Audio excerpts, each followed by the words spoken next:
They say the loudest things in life shape the world. The thunder, the headlines, the fireworks. But that's not true. If you look closer, it's not the storm that carves the mountain. It's the river.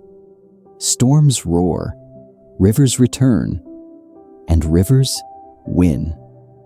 This story isn't about noise. It's about patience, discipline, and the quiet kind of strength that builds everything that lasts. It began in a small American town, tucked between hills and old wooden barns. A place where porch lights still glowed soft at night, and neighbors still waved when they passed. In that town lived a young man named Caleb Turner. He had come back from the city, tired, restless, burned out. He thought moving home would bring peace. But no matter how far he ran, he carried the same storm inside him. One evening, after another day of starting something and giving up halfway, Caleb walked past the White House at the end of the street. On the porch sat Mr. Alvarez, an old machinist who everyone said could fix anything, even the things people didn't talk about. Caleb stopped. Mr. Alvarez looked up and said, "Sit, son. Tell me what you're carrying." Caleb took a breath. "I'm a starter, not a finisher," he said. "I make plans, big ones, but I can't stick to them. I wait for the perfect day to start, and that day never comes. I burn bright, then I burn out." The old man chuckled. "Storms are loud, Caleb, but it's not the storm that shapes the land. It's the river that returns, every single day."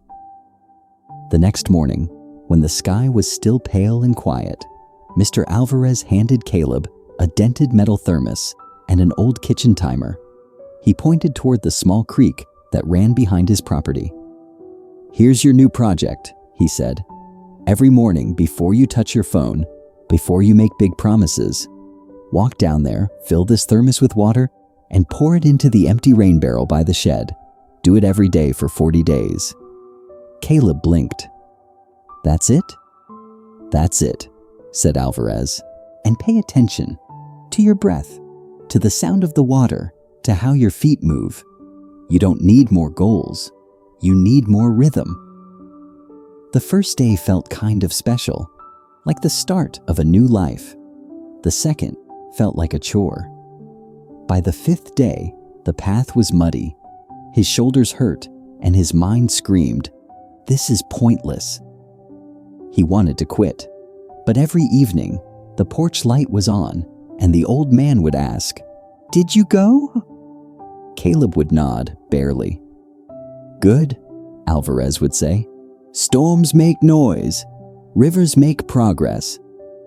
Day after day, he kept going. Some mornings were cold, some were gray. Some days, his thoughts were louder than the creek itself. But still, he walked, filled the thermos, and emptied it again. Something began to shift. The water didn't feel heavier, he just felt steadier. He started waking before the alarm. He noticed the way the creek curved around the rocks, how it never stopped, how it always found a way forward. Not by force, but by persistence. On the 20th day, Caleb fell in the mud, laughed for the first time in weeks, and realized he wasn't chasing perfection anymore. He was learning patience. By day 30, he could carry 2 thermoses. By day 40, the barrel was finally full. He stood beside it, tired but calm. Mr. Alvarez walked up beside him, carrying a small bag of seeds. "Now," he said, "use what you've stored." Together, they planted the seeds along the fence line. "Why flowers?" Caleb asked.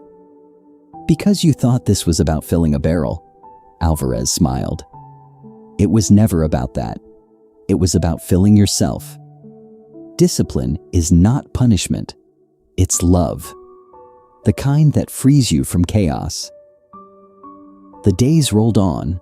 Little green stems pushed through the dirt. The creek kept flowing, and something about Caleb began to change too.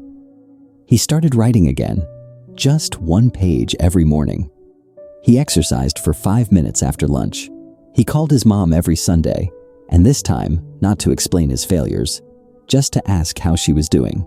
No big speeches, no fireworks, just quiet, repeated effort. And slowly, his life began to bloom. Not because he'd found motivation, but because he'd learned rhythm. He no longer waited for the perfect Monday. He no longer believed in someday. He stopped chasing storms and became the river. Months later, Caleb stood with Alvarez by the fence, now covered in wildflowers, purple, yellow, gold. The bees buzzed softly, and the sound of the creek carried in the wind. "I'm not fixed," Caleb said quietly. "I still struggle. I still fall." Alvarez smiled. "You're not supposed to be fixed. You're supposed to be flowing." Caleb nodded. For the first time in his life, he understood what peace really felt like. Not excitement, not escape, just steady, quiet progress. And he realized something else, that the same way the river carves the rock, discipline carves the soul. Not through force, but through return. He whispered, "The world doesn't belong to storms. It belongs to streams." The old man smiled. "Exactly," he said, "because the river always wins. So if you've been chasing lightning, trying to fix your life in one big burst, stop. Be the river. Start small. Show up. Repeat. You don't need to move mountains. You just need to keep flowing, drop by drop, day by day, until the land itself begins to change around you. Because storms impress, but rivers transform.